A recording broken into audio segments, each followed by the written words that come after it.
వేడివేడిగా చేపల పులుసు తయారు చేసుకుందాం. దానికోసం ముందుగా చేపల్ని కడిగి శుభ్రంగా ఉప్పు, పసుపు, కారం కలిపి పక్కన పెట్టుకోండి. చింతపండు కూడా నానబెట్టుకోండి.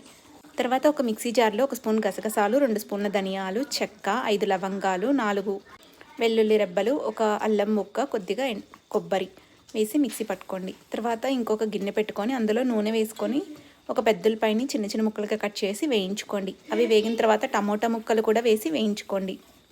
అవి వేగుతున్నప్పుడే అందులో ఉప్పు, పసుపు వేసుకొని బాగా ముక్క మెత్తబడే వరకు వేయించుకోండి.